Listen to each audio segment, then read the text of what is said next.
Hi, my name is Matthew Weineke and I'm a communications student here at East Carolina University.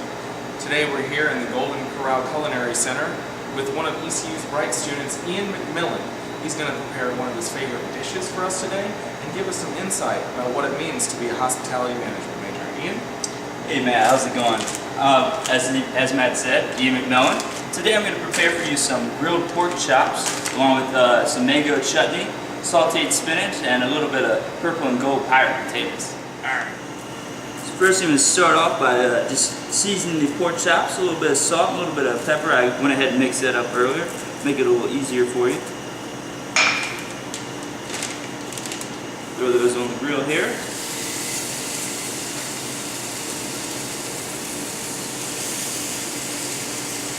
So Matt, this pineapple mango chutney earlier, as I said, I just took the mangoes and de-skinned those. Obviously in the mango, we have one right here.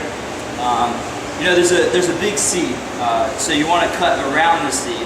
And so I cut around that, cut the skin off, and diced that up. And then I did the pineapple. I took the skin off, took the core out, and then diced that up as well. With the shallots, I just finely diced those. And as I said, I sauteed those in the oil, added the pineapple and mango after I had macerated those in a little bit of sugar. Now I swear I'm getting a little bit of apple cider vinegar. That you are. It hits you right in the nose, doesn't it? Opens you right up. Well, with that, once I heated up the pineapple and mango in the pan, added a little bit of actually apple cider vinegar. So man, I'm gonna check on those pork chops real fast. Oh wow, look at that color. Oh yeah, those look mighty fine. Those are about done. So we're gonna let those rest on the oven. And while those are, not on the oven, on the stove. So while those are resting, we're gonna go ahead and saute off the spinach. And those potatoes are gonna be a couple more minutes. So I've got a hot pan here. Go ahead and add a little bit of this oil. Always add oil to a hot pan. You always wanna make sure that's gonna help your food to not stick. What kind of oil are we working with here? Today we're just working with a little bit of canola oil. It's what we had in the lab here.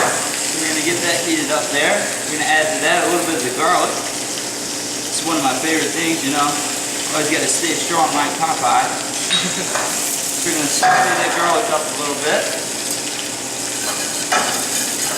Oh wow, the smell of that is amazing.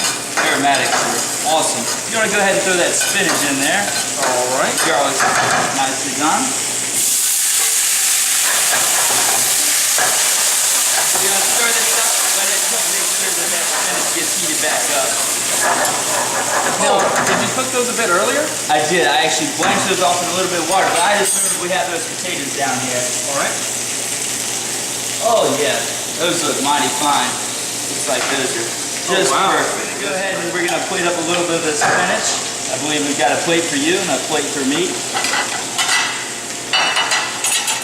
So we're going to plate up a little bit of that spinach.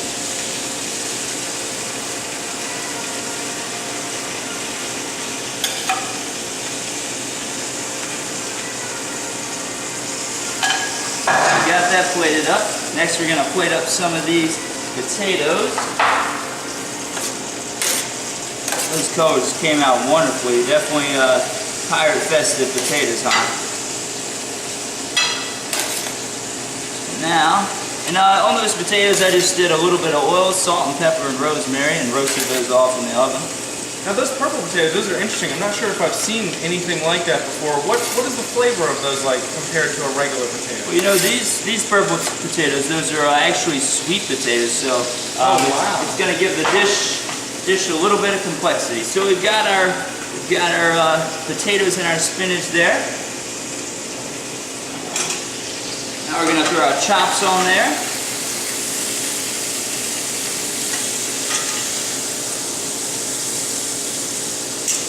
And lastly, we're going to take a little bit of this pineapple mango chutney with a little bit of apple cider vinegar.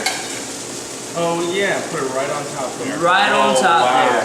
Oh yeah, it's going to be so good. I'm going to have to hurry up and have a taste of this. I'm getting a bit impatient.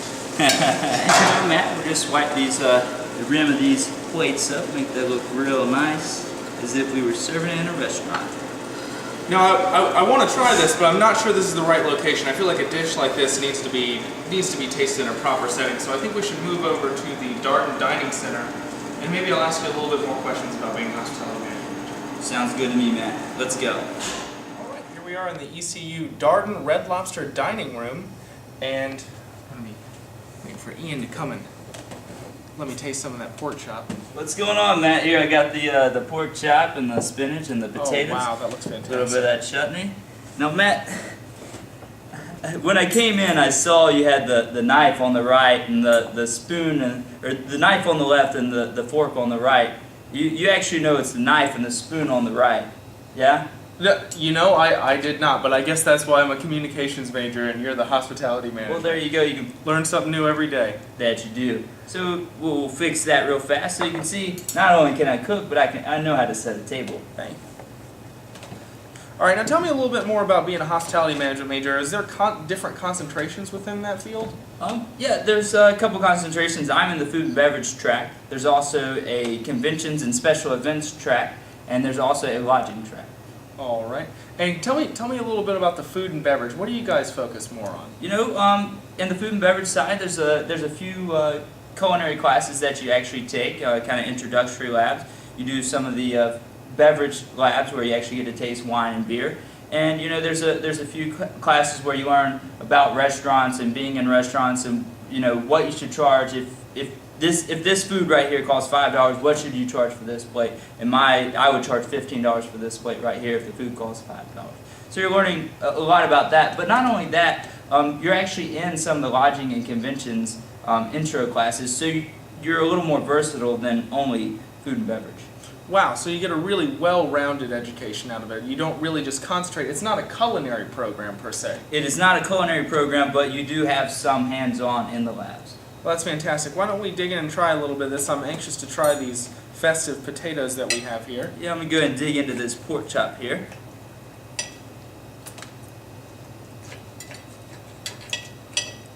Wow, It's good? that's great. It's not like a normal sweet potato. It's got the sweetness, but it's still starchy like a regular potato.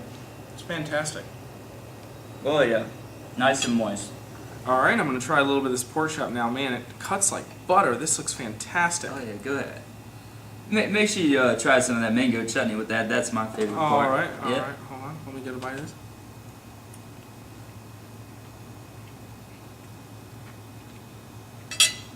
Ian, that is fantastic. Well, you know, I do try my best. Wow. Now, okay, this food is amazing.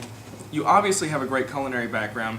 You probably could have gone off to work as a chef in a restaurant.